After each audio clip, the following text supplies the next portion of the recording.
راديو إرنا راديو إرنا كاب كتما باريس محلالف بإرتوارن غازت إنياتا زدالو نتا راديو عزو السلامتنا تقبلوا أبستفلا لي كورنعت عالم كوينكم نمدبات راديو إرنا اتكتاتلو زخبركم سمعتنا بزينا زفلم نايلوم ربوع 14 تقمتي كلتشعن إسران فنوى راديو إرنا أفريقيا أبسومون زن مدب تطعمون حيزلكم قريب الله كساب فتسامي مدبنا مسانا حبيركم كتسانحو بخبرون دا عدمكو نامنا لومي أرسازينا مسنساقر راديو إرنا بأفريقيا ميديا ديفلوبمنت فاونديشن زوهاب ناي كلتشعن إسران ناي تبعات غازيت أنينات تعويتا نعسرت 9 عامتات أما أسرت زركب إرتراو غازيت أنيا أمانيل أسرات تبع غازيت أنيا كلتشعن إسران ناي بين بينتر تباهيلو كل التقراي وراران بتأنا مكاز عدقا سب ألبون فاريت نايت تملك كعتات كتمال بزي مخالا كم استتحزت من قستفليتو راديو إرنا ناتا دمت إرتراويان علة توزينا راديو إرنا بأفريقيا ميديا ديفلوبمنت فاونديشن زوهاب ناي كلتشعن إسران ناي تبعات غازيت أنينات تعواتي تكوينا زي أب نيجيريا زمدبرو زي منقصاو تكال تمال 13 تقمتي بمنقدنا إنترنت مرخبي أب زكايدو وقعو سلمات ناي معدال سنسرعات راديو إرنا أب سدت بمخان نتحسابكا بنتس أمقلاتن ناي بحتي غازيت أنينات زي فكر منقصي إرترا بمبده نلعل 10 عامتات تقصل بمهلوا نزي ناي تبعات شلمات كوراج إن جورناليزم أوارد كتوهاب ببورد 5 سنة حدكب أولات بورد دكتور يولا أمارو قليتو بزعبا راديو إرنا نأور حمد صنعت 5 كايدو بمنقد تليفون أبستخايد زرب زحبر دايركتر ناي تتكال إليا كوروبوغانو نني أفريقيا ميدياتات بأفريقيا وتكال أفلطون كبرن كوهاب قبئن زخور عن مخانو أسميرو اللو راديو إرنا أغديماون بريطانيا زوهاب فولي شلمات وان وورلد ميديا كل تشحن 19 كمو دما فرنسا بمينستر فتح هاجر زوهاب فولي شلمات مسل دقسب كل تشحن 19 لبخي ددغوا دلوم دلا ريبابليك فرانسيس كم استعوتت زذكريو أبسدت بزركبو إرتراوين غازيت إنياتات تدالو راديو إرنا كاب سنة كل تشحن 9 حيزا نعسرت حد عامتات بساتلايت حتصير معبل إنترنتن كالإناي ميديا مدرخاتن أفنو تركب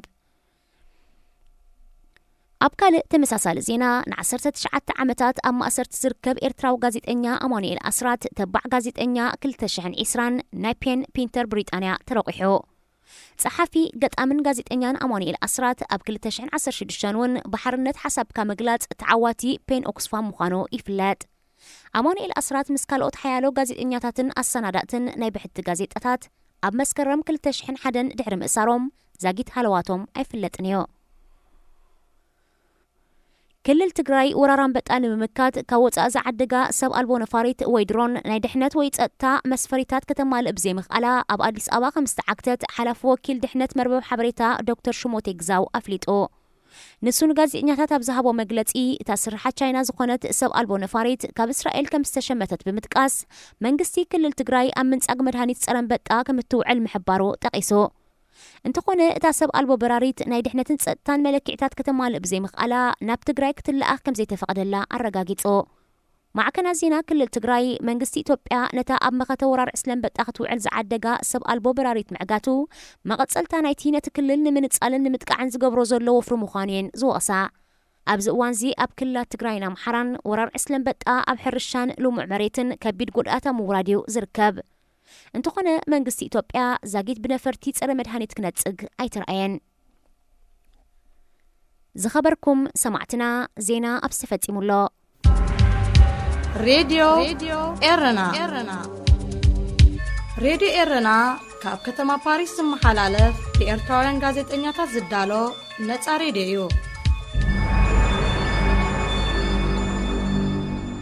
داقماي سلامتنا تقبلوا زخبركم سمعتنا قاتلو زغر مدبنا بعوت أرقاي زدالو أفريقيا أبسو موزيك خون سنة مكتال راديو إرنا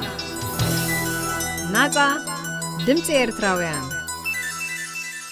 إثيوبيا أبقرنا منقدي هلو بوليتيكاوي كونتات إثيوبيا كاب غزي ناب غزي قلطو فلوطن معبالن زمزግብ ዘሎ ብምዃኑ እቲ ሃገር ናበይ ገጻተ እንፍት ከም ዘላ ምግማቱ ዘጸግም እኳ እንተኾነ ዝተፈላላዩ ወገናት ዝተፈላላየ ግምታዊ ትንታነታት ይህብሉ ኣለዉ ገለ ካብቲ ዝውሃብ ዘሎ ትንታነታት እታ ብብሔረሰባት ዝተመቃቀለ ፌደራላዊ ክልላት እትመሓደር ሃገር ናይ ምምቕቃል ዕጫ ክገጥማ ከም ዝኽእል ስግኣቶም ይገልጹ ኣለዉ ኣብ ታሪኻ ካብ ነዊሓት ሒዛ ብዓብላልነት ብሔረሰብ ኣምሓራ ድሕሪ 1991 ድማ ክሳብ ዝሓለፉ ገለ ዓመታት ብዓብላልነት ብሔረሰብ ትግራይ ዝተመስረተ መንግስታት ክትመሓደር ፀንሐት ኢትዮጵያ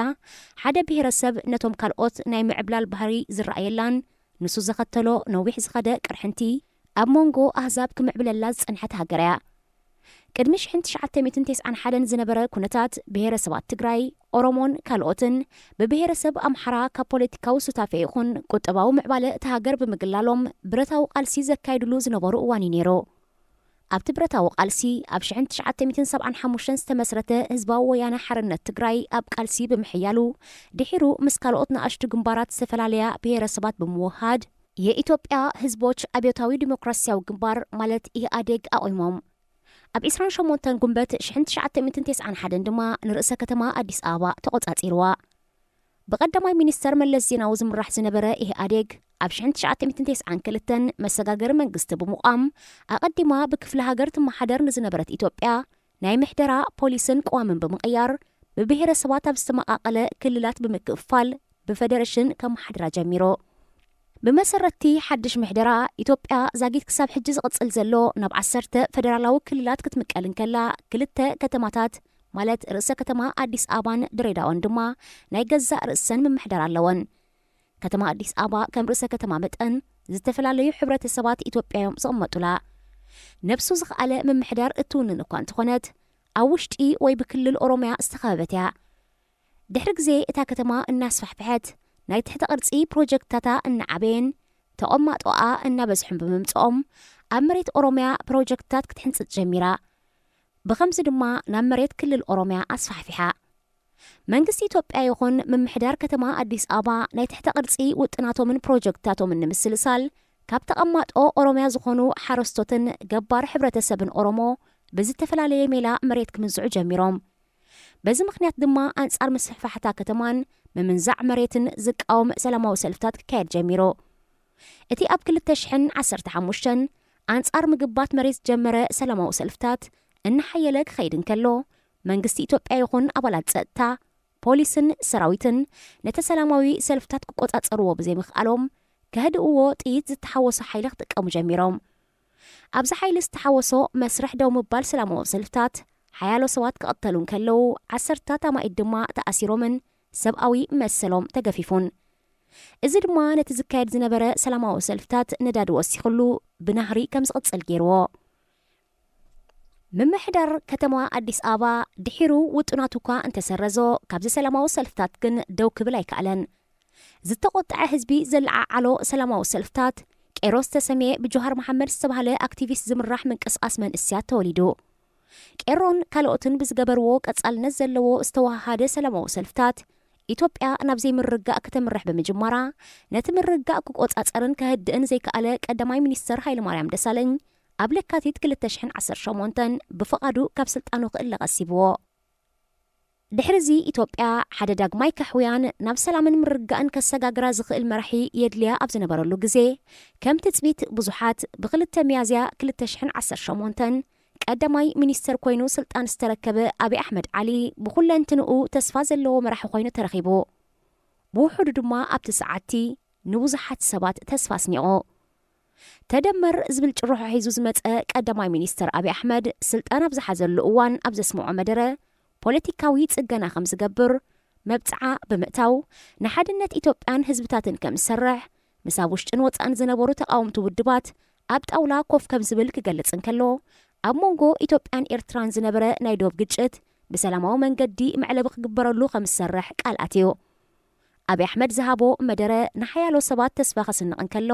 ብህዝቢ ተፈታውነት ረኺቡ ተቃወምትን መንግስቲ ኤርትራን ድማ ንጻውዒቱ ተቐቢሎሞ ድሒሩ እውን ምስ መንግስቲ ኤርትራ ብዝኸተሞ ናይ ሰላም ውዕል ተሸላሚ ናይ ሰላም ኖቤል ክኸውን በቂዑ ኣብይ ኣሕመድ ብተወሳኺ እሱራት ፈቲሑ ኣብ ወፃኢ ሃገራት ዝነበራ ተቃዋሚ ሰልፍታት ናብ ዓዲ ከም ዝኣትዋ ብምግባሩ ንገለ እዋን ብዘይተጻብኦ ኣብ ቁኑዕ መንገዲ ዝኸይድ ከም ዘሎ ኣምሲልዎ ነይሩ እንተኾነ ካብ መንጎ ሓያሎ ኣጋጣሚታት 3 ቀንዲ ፍጻሜታትን ውሳኔታትን ንመንግስቲ ኣብይ ኣሕመድ ክፈታተና እንከለዋ ንሕብረት ሃገር ድማ ኣብ ምልክት ሕቶ ይእትየን ኣለዋ ዝተፈላለዩ ውድባት ብኺዳን ቆይሞንኦ ዝነበራ ሰልፊ ኢህአዴግ ብአብይ አሕመድ ፈሪሱ ብኣብ ሓድነት ተመርኮሰ ከም ዝኾነ ዝገልጾ ሰልፊ ብልጽግና ድማ ተኪእዎ ንሱ ብተወሳኺ ኮሮና ቫይረስ ምኽንያት ብምግባር ሓፈሻዊ ምርጫ ንዘይተወሰነ መዓልቲ ከም ዝነዋሕ ገይሩ ድሕሪ መቕተልቲ ህቡብ ድምፃዊ ሃጫሉ ሁንዴሳ ድማ ምእሳር ፖለቲከኛታት ስዒቡ አብይ አሕመድ ንነዊሕ እዋን ኣብ ስልጣን ዝነበረን ፌደራላዊ ስነ ሓሳብ ዝኽተልን ኢህአዴግ ብምፍራሱ ብህወሓት ተቐባልነት ከም ዘይረክብ ገይርዎ ንኹሉ ዘሳትፍ ዝተባሃለ ሰልፊ ብልጽግና ድማ ብብሄራት ዘይኮነ ብውልቃውያን ዜጋታት ዝቆመ ብምዃኑ እቲ ቀዳማይ ሚኒስተር ነታ ሃገር ካብ ናይ ፌደራል መንግስቲ ናብ ናይ ኣህጉራዊ ወይ ሕብረት ከምርሓዩ ብዝብል ጥርጣረ ህወሓት ናብቲ ሰልፊ ከም ዘይተጸንበረ ተዓዘብቲ ይገልጹ አብይ አሕመድ ናብ ስልጣን ክመጽእ ዓብ እጃም ከም ዝተጻወተ ዝንገረሉ ሚኒስተር ምክልኻል ነበር ለማ መገርሳውን ነቲ ስነ ሓሳብ ዘይቅበሎ ብምዃኑ ካብ ስልጣን ከም ዝእለተ ገይሩን ኣብ ናይ ገዛ ማሕዩር ተዳጉኑ ከም ዘሎ ጸብጸባት ይሕብሩ ፌደራላውያን ክልላት ኢትዮጵያ ቋም ተጠቂመን ደገፍ ህዝቢ እንተረኺበን ክሳብ ነጻ ሃገር ክኾና ዘኽእለን ቋማዊ ሕጊ ብምህላው ብፍላይ ክልል ትግራይን ክልል ኦሮምያን ነቲ ናይ አብይ አሕመድ ኣህዳዊ ኣተሓሳስባ ከም ዘይቅበሎ እዩ ዝግለጽ ስዒቡ ህቡብ ድምፃዊ ኦሮሞ ሃጫሉ ሁንዴሳ ድሕሪ መቕታሉ ኣብ ኢትዮጵያ ሓያል ተቃውሞ ብምልዓዓሉ መንግስቲ ንጆሃር መሐመድን ብጾቱን ከምኡውን ሓያሎ ሰባት ኣብ ትሕቲ ቀይዲ ብምእታው ሓያሎ ካብ ህዝቢ ኦሮሞ ኣብ ልዕሊ አብይ ዝነበሮም እምነት ከጉድሉን ከለው ብመጠኑ እውን ኣንጻሩ ዝተለዓዓሉ ኣለዉ ሓፈሻዊ ምርጫ ኢትዮጵያ 29 ናሓሰ 2020 ክካየድ እኳ ተወጢኑ እንተነበረ እቲ ምርጫ ኮሮና ቫይረስ ምኽንያት ብምግባር ንዘይተወሰነ ግዜ ምስጋሩ ዘይተዋሕጠሎም መራሕቲ ህወሓት ኣብ ክልሎም ዝካየድ ምርጫ ከም ዘይስርዝዎ ብምሕባር ኣብ ዝተመደበሉ ግዜ ምርጫ ካይዶም ህወሓት ድማ ኣብቲ ምርጫ ብዓብላልነት ተዓዊቶም እንተኾነ አብይ አሕመድ ኣቀዲሙ ብዛዕባቲ ኣብ ትግራይ ዝካየድ ምርጫ ተሓቲቱ ክምልስ እንከሎ ትርጉም ዘይብሉ ናይ ቀበሌ ምርጫ ብምባል ውጽኢት እቲ ምርጫ ብመንግስቲ ተቐባልነት ከም ዘይብሉ ሓቢሩ ነይሩ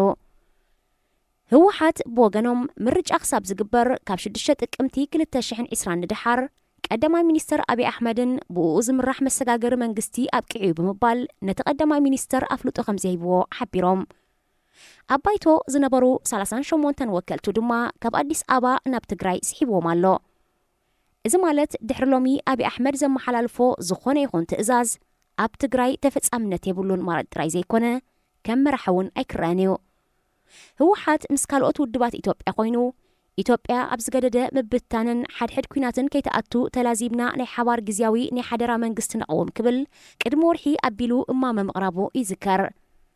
ብተመሳሳሊ ቅድሚ ቁርባ ወርሕ ጆሃር መሐመድን ልደቱ ኣያሌውን ድሕሪ 6 ጥቅምቲ 2020 ኣብ ኢትዮጵያ መንግስቲ ኣይክህሉን ኢሎም ኣጠንቂቖም ነይሮም እዮም ድሕሪዚ ብዙሕ ከይጸንሐ ምስ ምቕታል ድምፃዊ ሃጫሉ ሁንዴሳ ኣብ ሓምለ 2020 ክልቲኦም ፖለቲከኛታት ተኣሲሮም ራዕዲ ብምፍጣር ተኸሲሱ ኣብ እስር ቤት ዘሎ ጆሃር ካብ 6 ጥቅምቲ 2020 ጀሚሩ ዝኣሰረና መንግስቲ ሕጋዊ ስለ ዘይኮነ ማእሰርትና እውን ሕጋዊ ይኮነን ይብል ምህላው ተሓቢሩ ቀዳማይ ሚኒስተር አብይ አሕመድ ብዛዕባ እዚ ዝበሃል ዘሎ ኣቐዲሙ ዝተጠቕሰ እንታይ ስጉምቲ ከም ዝወስድ ኣይተፈልጠን ኣብ ልዕሊ ወያነ ናይ ሓይሊ ስጉምቲ ዝወስድ ግን ኣይመስልን ምናልባት ብዝተፈላለየ ስልያዊ ስርሒት ኣብ ዝተናወሐ ንወያነ ምድኻም ከም ስልቲ ሒዙ ክሰርሓሉ ዝመደበ እዩ ዝመስል ይብሉ ተዓዘብቲ መርኣያ ናይዚ ባጀት እገዳ ተገይሩ ከም ዘሎን ህወሓት ምርጫ ድሕሪ ምግባሮም ሓድሽ ባጤራ ብር ምትእታው ድማ ቀንዲ ዕላምኡ ነቲ ኣብ ትግራይ ዘሎ ብር ውድቕ ንምግባሩ ምዃኑ ይግለጽ ድሮ ገዲም ናይ ህወሓት መራሒ ኣርከበ ንትእዛዝ ወያነ ነጺጉ ነቲ ወያነ ዘይሕጋዊ መራሒ ትብሎ ዘላ አብይ አሕመድ ብኣማኻርነት ከገልግሎ ክቕጽል ምዃኑ ገሊጹ ተባሂሉሎ እንተኾነ ህወሓት ፌደራላዊ መንግስቲ ኢትዮጵያ 7 ጥቅምቲ 2020 ምስ ህወሓት ርክብ ክበቲ ክወሲኑ ኢሉሎ ህወሓት ንፓርላማ ኢትዮጵያ መዓልቱ ዘብቅዐ ሕጋዊ ስልጣን ዘይብሉ ምዃኑ ብምጥቃስ 38 ወከልቱ ንትግራይ ድሕሪ ምስሓቡ ድሕሪ ሓደ መዓልቲ እቲ ሃውስ ኦፍ ፌደሬሽን ዝበሃል ኣካል ፌደራል መንግስቲ ብወገኑ ህወሓት ቅድሚ 3 ሰሙን ዘካየዶ ክልላዊ ምርጫ ሕጋዊ ስለ ዘይኮነ ነቲ ስዒቡ ዝተደኮነ ክልላዊ መንግስቲ ትግራይ ሕጋዊ ኣፍልጦ ኣይሂቦነ ኩሉ ዓይነት ርክቡን ከቋርጽ ወሲነ ኣለኹ ኢሉሎ ኮይኑ ግን ፌደራላዊ መንግስቲ ምስ ቀበሌን ልምዓት ትግራይን ዝነጥፉ ትካላት ክተሓጋገዝ ምዃኑ ሓቢሩሎ ኣብዚ ሕጂ እዋን ኣብ መንጎ መንግስቲ ቀዳማይ ሚኒስትር አብይ አሕመድን ፕሬዚደንት ፌደራላዊ መንግስቲ ክልል ትግራይ ደብረጽዮን ገብረ ሚካኤልን ህልኽ ዓብሊሉ ከም ዘሎ ይፍለጥ። አብይ አሕመድ ንኢትዮጵያ ዘሕብራ ሰልፊ ብልጽግና ጥራይሉ ከኣምን እንከሎ ደብረጽዮን ግን ህወሓት ርእሱ ዝኸኣለ ሰልፊ ክኸውንን ትግራይ ድማ ፌደራል ኮይና ክትቅጽልን ዝደልዩ ምዃኖም ክቀራረቡ ዘሎ ተኽእሎ ጸቢብዮ። ኣብዚ ሕጂ እዋን ኣብ ኢትዮጵያ ንኹሉ ዝሕውስን ዘሳትፍን ዝርርብ ተኻይዱ ኩነታት ሃገር መዕለቢ ክግበረሉ እንተዘይክኢሉ መጻእቲ ሃገር ኣብ ቀራና መንገዲ ከም ዘሎ ተዓዘብቲ ይገልጹ። ሬድዮ ኤረና ናጻ ድምፂ ኤርትራውያን ኣንበጣ ምድረ በዳ ምብራቕ ኣፍሪቃ ወደባት ዞባ ካብ 2019 ኣትሒዞም ካብ ምብራቕ ኣፍሪቃ ሓውሲ ደሴት ዓረብ ሓሊፎም ክሳብ ዶብ ፓኪስታንን ህንድን ተዘርጊሖም ኣብ ልዕሊ ሕርሻን ኣግራብን ቆጽለ መጽልን መጥቃዕቲ ዘካይዱ ዘለዉ ወራር ዕስለ ኣንበጣ ምድረ በዳ ዞባ ምብራቕ ኣፍሪቃን ማእከላይ ምብራቕን መቦቆላዊ ቦትኦም ማለት ደቀባት ናይቲ ከባቢ ከም ዝኾኑ ማዕከን ዜና ናሽናል ጂኦግራፊ ሓቢራ። ኣብ ትሮፒካዊ ኩነታት ኣየር ዘለዎ ዞባ ዝያዳ ከም ዝምችኦም ዝተገልጹ ኣንበጣ ምድረ በዳ ክራብሑን ከለዉ ካብ ምዕራብ ኣፍሪቃ ክሳብ ደቡብ ኤስያ ከም ዝዝርግሑ ብዓለም ደረጃ ከይተረፈ ዝያዳ ተደጋጊሞም ዝራብሑሉ ቦታ ኣብ ምብራቕ ኣፍሪቃ ከም ዝኾነ ተገሊጹ። ካብ ቅድመ ታሪኽን ክርአ ካብ 2470 ክሳብ 2220 ቅድሚ ልደተ ክርስቶስ ኣብ ግብፂ ብተደጋጋሚ ይወርር ከም ዝነበረ ዝገልጽ ኣብ መቃብር ፈርዖናውያን ከም መልክዕ ስእሊ ተወቂሩ ከም ዘሎን ቅድሚ 2000 ዓመት እውን ኣብ ግብፂ ዘኸተልዎ ዕንወት ኣብ መጽሓፍ ቅዱስ ኣብ ኦሪት ዘጸአት ተጻሒፉ ከም ዘሎ ተገሊጹ። ኣብ ዞባ ቀርኒ ኣፍሪቃ ካብ ቅድሚ ታሪኻት ሒዙ ብተደጋጋሚ ምልባዕ ኣንበጣ ይርአ እኳ እንተኾነ እዚ ናይ ሕጂ ግን ኣብ ውሽጢ 70 ዓመት እቲ ዝኸፍአ ምዃኑ ተገሊጹሎ። ኣንበጣ ምድረ በዳ ምብራቕ ኣፍሪቃ መቦቆላውያንን ደቀባት ከባቢ እንትደኣ ኮይኖም ደኣ ንምንታይ ዓመታዊ ዘይረኣዩ ንዝብል ሕቶ ተመራመርቲ ናሽናል ጂኦግራፊ ክምልሱ ከለዉ ኣንበጣ ምድረ በዳ መንበር ቦትኦም እኳ እንተኾነ ብሚልዮናት ተራቢሖም ጉድኣት ከውርዱ ግን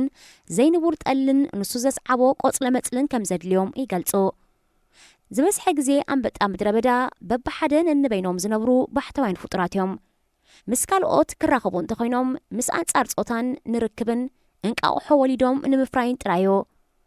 ኣብዚ ደረጃ እዚ ብብሕቲ ዝንቀሳቐሱ ብምዃኖም ጉድኣት የውርዱን እዮም። ሕልፍ ኢሉ እንተዘይኮይኑ ድማ ብዙሕ ኣይረኣዩን እዮም።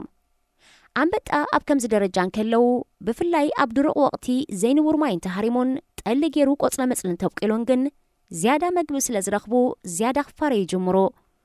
ብባህሪኦም ብብሕቲ ዝነብሩ ኣንበጣ በዚሖም ክትኣኻኸቡን ተጀሚሮም ድማ ናይ ሆርሞን ለውጢ ይገብሩ። እዚ ሆርሞን ናይ ኣካላት ምቅያራት ዝገብር ነዝዕ ብምዃኑ እቶም ኣንበጣ ሕብሮም ካብ ሓውሲ ቡናዊ ቀጠልያ ናብ ብጫ ይቕየር። ሓንጎሎም ይዓቢ፣ ሸውሃቶም ድማ ብተዓጻጻፊ ይውስኽ። ኣብዚ ደረጃ እዚ ኣንበጣ ካብ ባሕታውያን ናብ ብእኩብ ዝነብሩ ጉጅለኣዊ ጠባይ ዘለዎም ፍጡራት ይቕየሩ። ብጉጅለ ክነብሩ ዝጀመሩ ኣንበጣ ዝረኸብዎ ቆጽለ መጽሊ እናተመገቡ ብብስሒ እንቃቑሖ ይወልዱ። ዝወልድዎ እንቃቑሖ ኣብ ኣስታት 2 ሰሙን ይጫጫሕ። ሓንሳብ ክነፍሩ እንተጀሚሮም ድማ ንፋስ ተጠቒሞም ኣብ መዓልቲ ኣስታት 150 ኪሎ ሜትር ክጓዓዙ ይኽእሉ። ዓቐኖም ክንዲ ኣመልካቲቶ ኣጻብዕቲ ካብ 6 ክሳብ 8 ሴንቲሜትር ክበጽሕ እንከሎ ነፍሲ ወከፍ ኣንበጣ መዓልታዊ ክንዲ ሚዛን ኣካላቱ ናብ ዝበልዕ ሓሸር ይቕየሩ። ብጉጅለ ብምጓዓዝ ድማ ኣብ 1 ኪሎ ሜትር ክሳብ 150 ሚልዮን ኣንበጣታት ክእከቡ ይኽእሉ። ስፍሓት ዘጥቅዕዎ ካብ 1 ኪሎ ሜትር ክሳብ 100 ኪሎ ሜትራት ክሽፍን ይኽእል። 150 ሚልዮን ዕስለ ኣንበጣ ዝሓዘ ጉጅለ ንኣብነት ነፍሲ ወከፎም መዓልታዊ ክንዲ ክብደቶም እናተመገቡ ኣብ 24 ሰዓታት 35,000 ሰባት ክምገብዎ ዝኽእሉ እኽልን ቆጽለ መጽልን የጽንቱ። ኣንበጣ ምድረ በዳ ኣብዚ ሕጂ እዋን ንምንታይ ክፋረ ኽኢሉ ንዝብል ሕቶ ንምምላስ ኣብ ወርሒ ጉንበት 2018 ኣብ ሓውሲ ደሴት ዓረብ ኣብ መንጎ ስዑድ ዓረብ የመንን ዑማንን ዝርከብ ሩብ ኣልቃሊ ኣብ ዝተባሃለ ምድረ በዳ ህቦቡላ ዝተሓወሶ ኣባ ኾብራ ዝኸተሎ ብርቱዕ ዝናብ ሃሪሙ ሕጻት ምድረ በዳ ኣብ ውሽጢ 20 ዓመት ንመጀመርታ ግዜ ማይ ዓቒሩ። ቀጺሉ ቅድሚ ሕጂ ተራእዩ ብዘይፈልጥ መንገዲ ኣብቲ ባህሪኡ ድሩቕ ከባቢ ህቦቡላ ዝተሓወሶ ዝናብ ደጋጊሙ ብምህራሙ ዕለቕልቕ ማይ ክፈጥር ክኢሉ። ካብ ንቡር ንላዕሊ ማይ ዝረኸበ ሓውሲ ደሴት ዓረብ ብዝተፈጥረ ጠሊ ቆጽለ መጽሊ ኸብቁል ክኢሉ። ከምቲ ኣቐዲሙ ዝተጠቕሰ እዚ ጠልን ቆጽለ መጽልን ድማ ነቶም ብባህሪኦም ደቀባስ ሰሜናዊ ምዕራብ ኣፍሪቃን ሓውሲ ደሴት ዓረብን ዝኾኑ በጣ ምቹእ ኩነታት ክፈጥረሎም ብምኽኣሉ ክባዝሑን ናብ ሚልዮናት ክፋረዩን ሓጊዙ ኣይጸንሐን ኣብ መወዳእታ 2019 ቁጽርን በጣ ናብ ቢልዮናት ብምፍራይ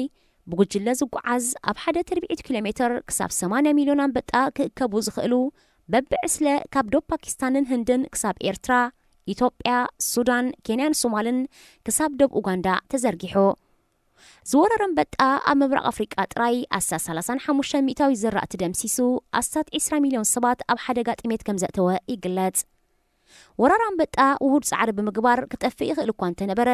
ኮሮና ቫይረስ ብዘኸተሎ ውሸባን ናይ ምንቅስቓስ ምእጋድን ክካየድ ዝኽእል ዝነበረ ሓባራዊ ስራሕ ተዓንቂጹ ኣብዚ ሕጂ እዋን ድማ እቲ ወራር ንሳልሳይ ግዚኡ ኣብ ቀርኒ ኣፍሪቃ ተቐልቂሉሎ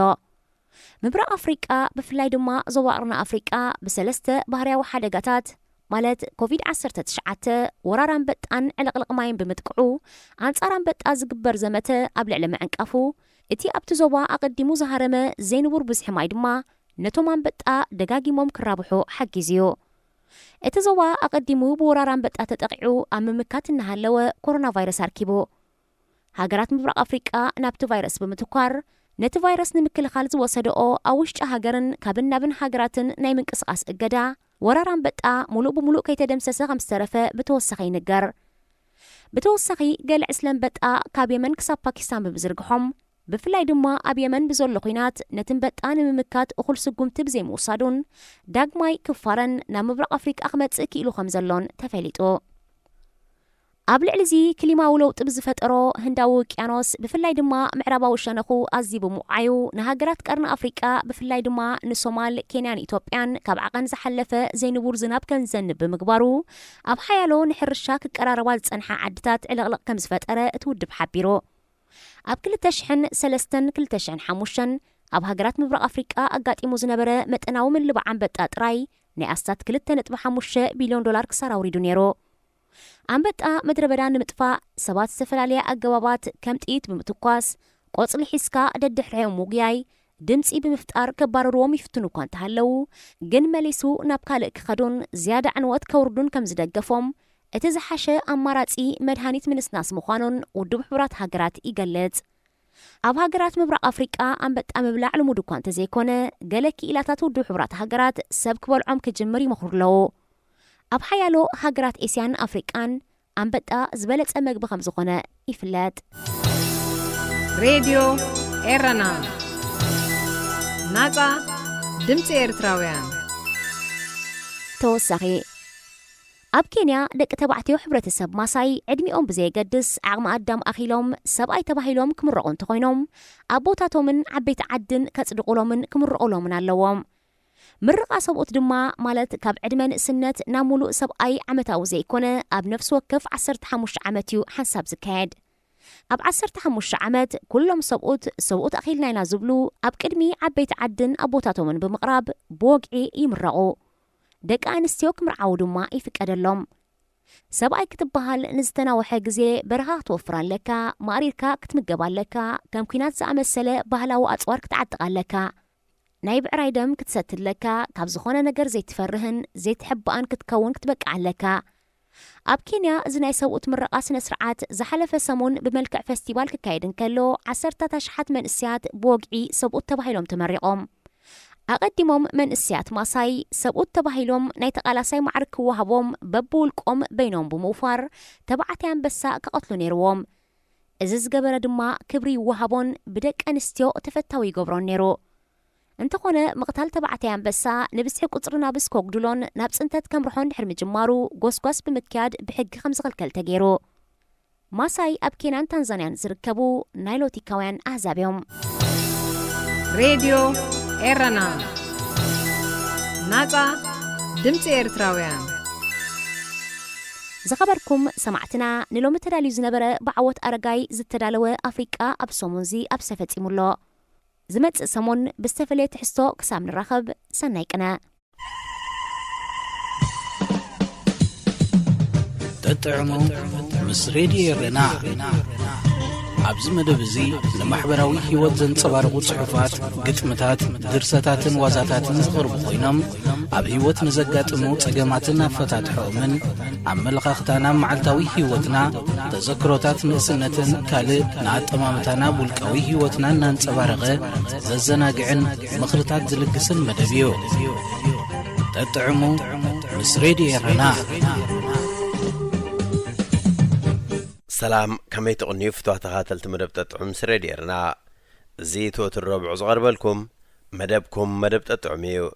ንለሙን ከምቲ ልሙድ ንዓኹም ይኸውን እዩ ዝብልና ትሕዝቶ ኣዳሊና ኣብ ምድብ ሰዓትና ተረኺብና ኣለና። ክሳብ ፍጻሜ መደብና ምሳና ሓቢርኩም ብኽብሪ ክጸንሑ ዝዕድመኩም ኣዳላውን ኣቕራብን መደብ ተስፊት ዮሃንስ እየ። ሰናይ ምክትታል። ሬድዮ ኤረና ናጻ ድምፂ ኤርትራውያን። ደራስን ተልሜደንን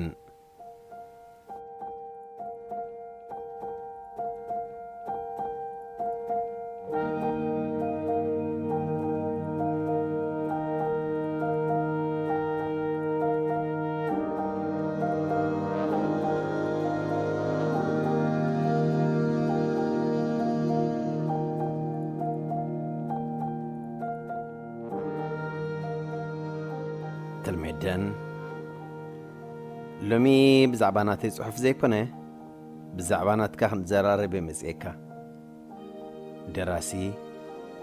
ጽቡቕ ሓሳብ እዩ። እቲ ዕላል እውን ልውጥ ይብለልና ማለተይሲ መለሳ ኾነና። ተልሜደን ኣብዚ ሓለፈ ሰሙን ጸሓፍካይ ሓጺር ዛንታ አንቢበ ነይረ። ሓጺር ዛንታ ድዩ ዋላ እንታይ ግን መኽርዳእኒ ይከኣለን። ደራሲ ቁመቱ ነዊሑካ ድዩ ወይስ ሓጺሩካ? ተልሜደን ናይ ምሕፃርን ምንዋሕን ኣይኮነን። ሃበይ ቦታ ዝተፈጸመ እዩ? ማዕሲኻ ተፈጺሙ? ደራሲ ኣብ ኣስመራ ቈልቁለት ማይ ጃሕጃሕ ምስ ወረድካ ሓወልቲ ፑሽኪን ሓሊፍካ ንየማን ምስ ተጠወኻ ኣብኡ ትርከብ ቀጽራ ብዕምባባታት ዘይገጸ መንበሪ። ተልሜደን እንታይ ኢኻ ትብል ዘላ? እዚ ትብሎ ዘለኻ ቦታታት ኣብኡ የለን። ደራሲ ማለተይሲ ከምኡ ስለ ዘይረኸብካ ዲኻ ክርዳእካ ዘይከኣለ ወይስ እቶም ገጸ ባህርያት ብዘይ ቦታን ግዜን ይዋስኡ ነይሮም ኢኻ ትብለን ዘለኻ? ተልሜደን እቲ ፍጻሜ ኣበይን መዓስን ከም ዝኾነ ይሕብርን እዩ። ቦታን ግዜን ከይነገርካ ዶ ዛንታ ንገር እዩ? ደራሲ ግዜን ቦታ እንዳ ኣለዎ፣ ከከም ኩነታቱ ዝተፈላለየ ግዜን ቦታን ኣለዎ። ንስኻ እውን ኣብ ወረቐት ተጻሒፉ ስለ ዘይጸንሓካ እምበር ትፈልጦ ኢኻ። ተልሜደን ኣብ ዛንታ ዘይጸኒሕኒ ደኣ ከመይ ኣቢለ ክፈልጦ? ደራሲ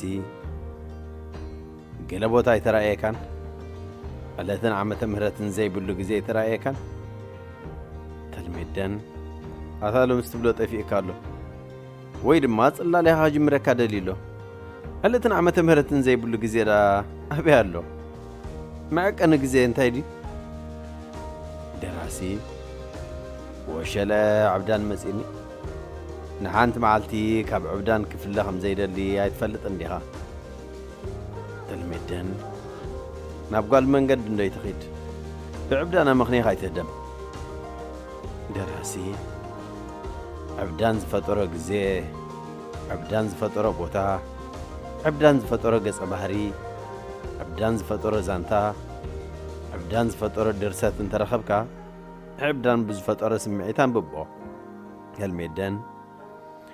ወሓጤን ትብል ኳስ ትጎስሞ ዲ ዝተባህለ ናተይ ሕቶ ኣበይን መዓስን ዝብል እዩ። ንስኻ ኸዓ ደራሲ ተረድየካ ኣለኹ ሃለውለው ትብል ኣለኻ ኢኻ ክትብለን ደሊኻ? ተልሜደን ሃለውለው ዳ መዓስ ከዕሪፍካ ትፈልጥ? ምሳኻ እኮ መደምደምታት ዝርከብዖ ዛዕባ የለን። ደራሲ ሓዴና ደምዳሚ ሓዴና ተቐባሊ ክንከውን ኣለና ዲ ዘረባኻ? ጥበብ እኮ በብወገንካ በብዝመጻልካ ሓሳብ እንተተኸራፈስካሉ እምበር ናተይ ስማዕ ናተይ ውሰድ ዝበሃሉ ኣይኮነን። ኣብ ጥበብ መንገዲ እምበር ሕጊ ከም ዘየለ ትፈልጥ ዲኻ ተልሜደን ኡፍ ርሑቕ ከይሃውትትና ዶ ናብ ጉዳይና ንመለስ ደራሲ ግረም ኣብ ዛንታኻ ግዜን ቦታን የለን ኢኻ ትብለን ዘለኻ ክጽሕፍ ከለኹ ዕለት ወርሒ ዓመተ ምህረት ዘይብሉ ግዜ ኣብ እምሮይ ነይሩ ኣብይ ናይ ክፍሊ ዓለም ምዃኑ እንድዕምበር እቲ ቦታ እውን ርእዮ ነይረ ተልሜደን ንዓኻ ንበይንኻ ዝረኣየካ እንተኾይንዳ እዛ እንታኻ ንበይንኻ እንብቦ እምበር ንሰብ ዘንግር እንታይ ኣለካ ደራሲ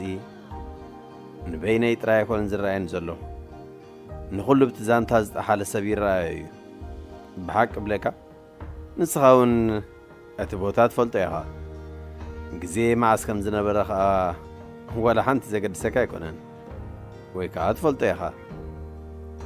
ተልሜደን ኣነ ሞ ጠንቋላይ ደ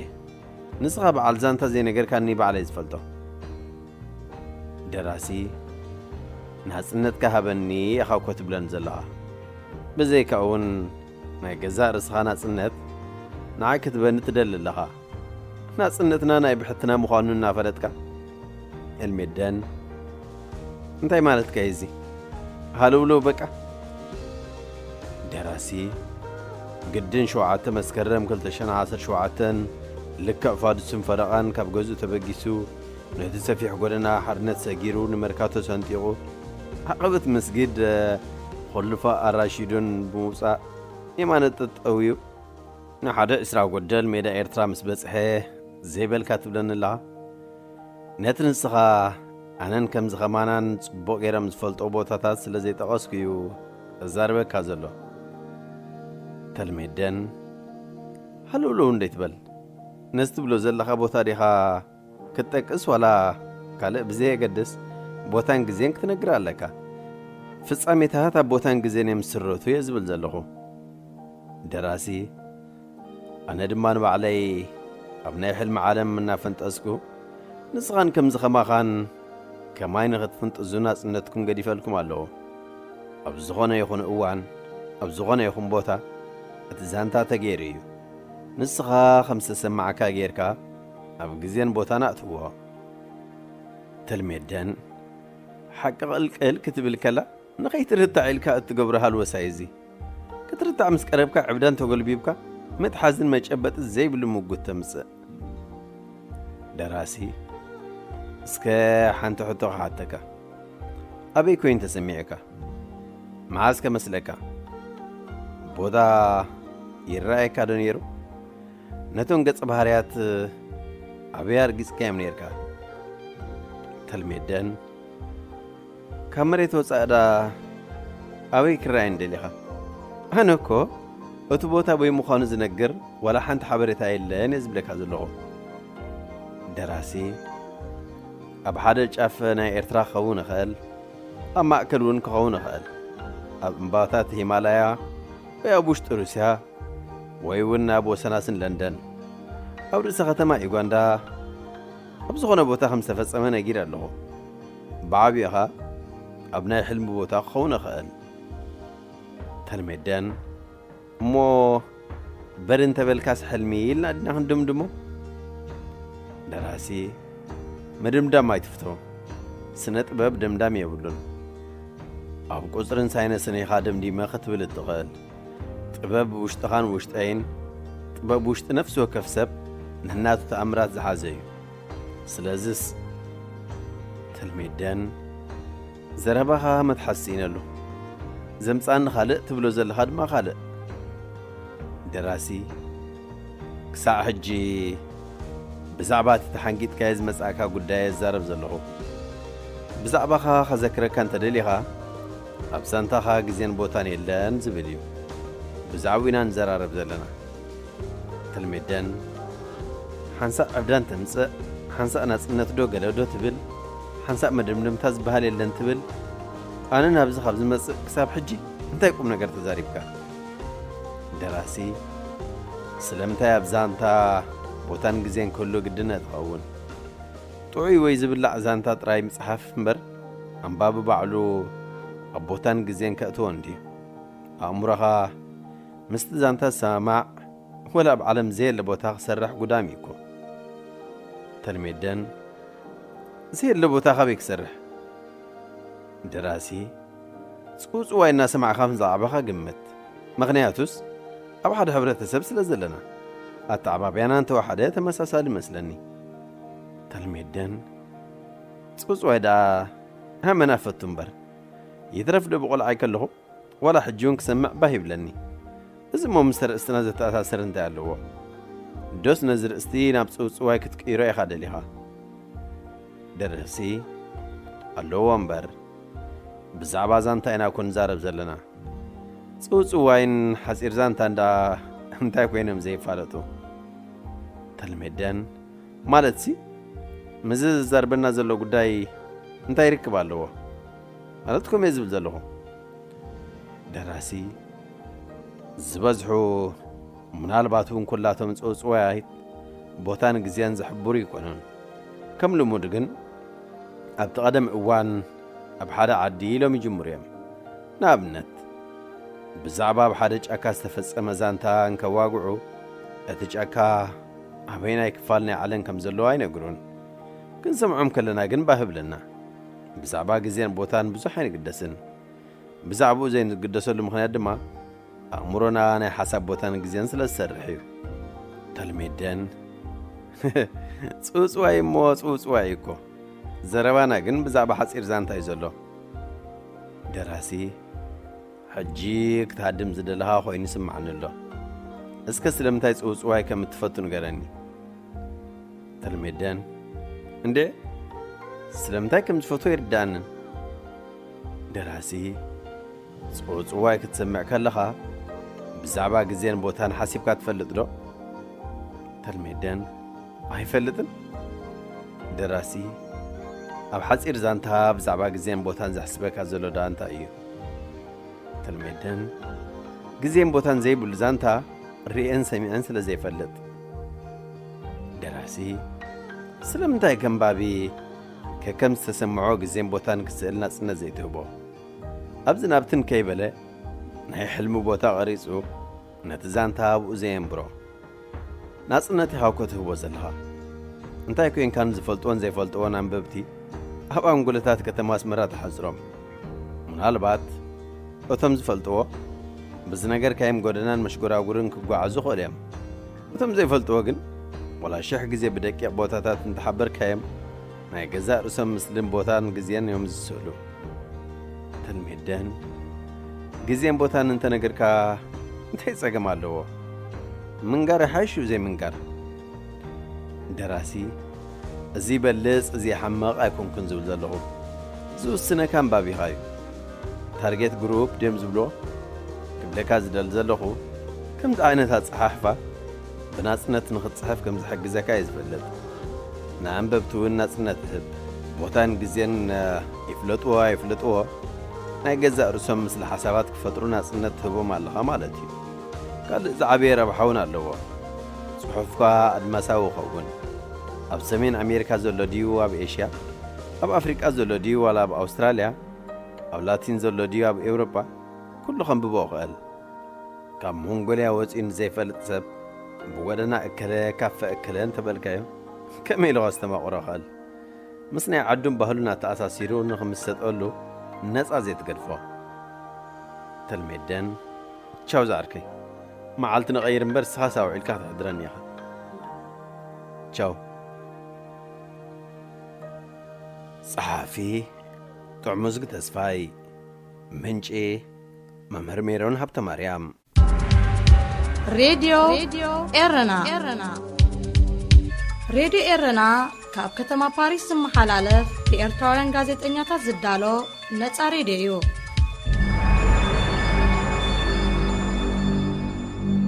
سبيتي هي بمبهر مرج أيكونتن كابود كزعب بتمرت إلان تمهارو المبار دحريت هاي ترفعلو حدا مشات أبناء عبيتي نايتم بتغفلة جزيه ناي سايكولا جمع مهر ناب كفلي آتو أمو لومي حانت صوتا هنصوتينا دما بلا تمهارون انت عين صوتا بمبال بحبرت حتتو ممرك أزيلو فقادنيا زغنا سبالو دو بلوم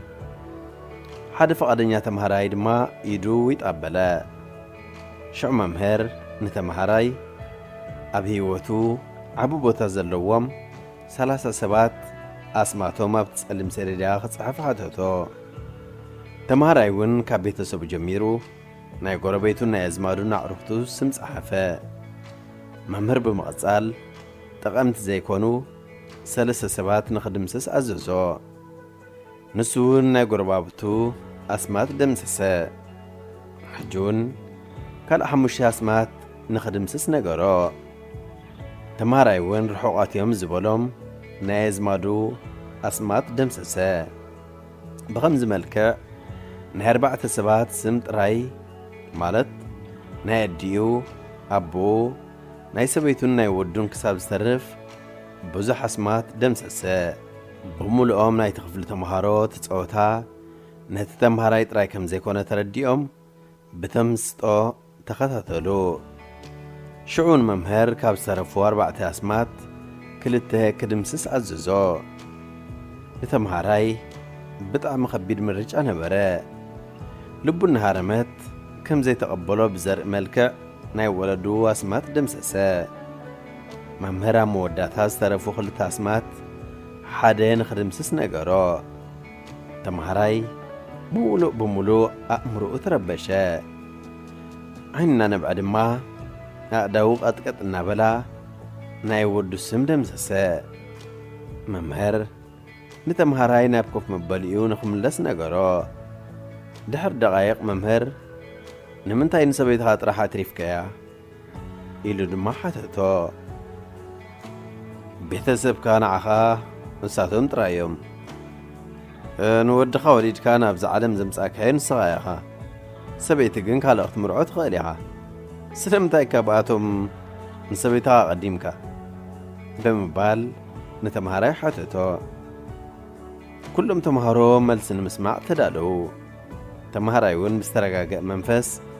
قاسيلو خمزنا بلا كملس جمرا بيتسبي من البات حدا معال تقدمو مني حالفو ودايون مسعبي نتمرتي نسراح ويون بزغنا مغنيات دربين نخيديو أمو اللي هوتاي كل جزية حبيرة بين أمسا يتخون سبن تلياغن بعالت بيتي ترايا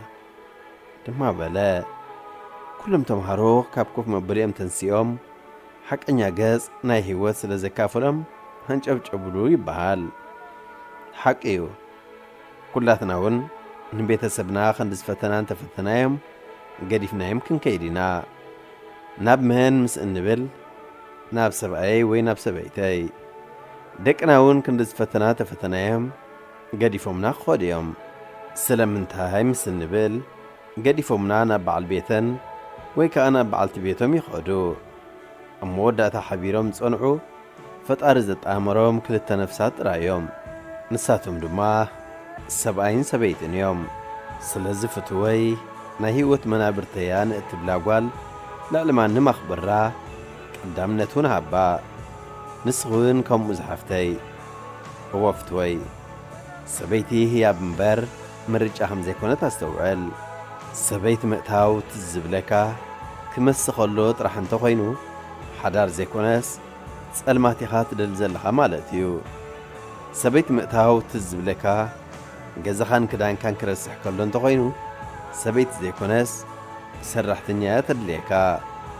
سبيت مقتاو تزبلكا قلعو نخطرين تغينو سبيت خان مفريخا التدليا مالتيو سبيتي مقتاو تزبلكا دك اسكا مستقرر اندو خينو سبيت زيكونا جيجيف نايقور خدان ويكبرتايو زدليكا زلو كبيرت عندس تلاكه ببيت فقري كاب محرنيا سترجمة صحف راديو إيرنا ناقة دمت إيرتراويان تخاتلت مدبنا بزقرمنا لكم تحسوا عاجبكم تزانيكم كتكونوا تستنى قبرنا ናይሎም ትሑዝተና ኣብዛዚምና ኣለና ኣብ ምድብና ዘለኩም ርእይቶ ይኹን ነቐፌታ ወይ እውን ክቐርበልኩም ትደልይዎ ጽሑፋት ምስ ዘሉ በትልሙድ ኣድራሻና ናብ radioerana@gmail.com ወይ radioerana@yahoo.com ኢልኩም ለኣኹልና ክበጽሓና እዩ ብተወሳኺ እውን ኣብ ፌስቡክ ተስፊት ዮሃንስ ብምባል ኣብ ናይ መልእኽቲ ሳጹን ክትገድፍለይ ከም ትኽእሉ ከዘኻኽረኩም ደሊ ብዝተረፈ ብዝመጽእ ረቡዕ ኣብ ተመሳሳሊ ሰዓትን ብዝተፈለየ ትሕዝቶን ክሳብ ንራኸብ ጠጥዕሙ ጠጥዕሙ ምስ ሬድዮርና ኣብዚ መደብ እዚ ንማሕበራዊ ህይወት ዘንጸባርቑ ጽሑፋት ግጥምታት ድርሰታትን ዋዛታትን ዝቐርቡ ኮይኖም ኣብ ህይወት ንዘጋጥሙ ጸገማትን ኣፈታትሖምን ኣመለኻኽታና መዓልታዊ ህይወትና ተዘክሮታት ንእስነትን ካልእ ንኣጠማምታና ውልቃዊ ህይወትና እናንጸባረቐ ዘዘናግዕን ምኽርታት ዝልግስን መደብ እዩ ጠጥዕሙ ምስ ሬድዮርና ዝኸበርኩም ሰማዕትና ነዚ ሰዓት እዚ ተዳልዩ ዝነበረ ሓፈሻዊ መደባት ሬድዮርና ብቋንቋ ትግርኛ ኣብ ዝተፈጺሙሎ ሬድዮ ኤረና ሬድዮ ኤረና ካብ ከተማ ፓሪስ ዝመሓላለፍ ብኤርትራውያን ጋዜጠኛታት ዝዳሎ ነጻ ሬድዮ እዩ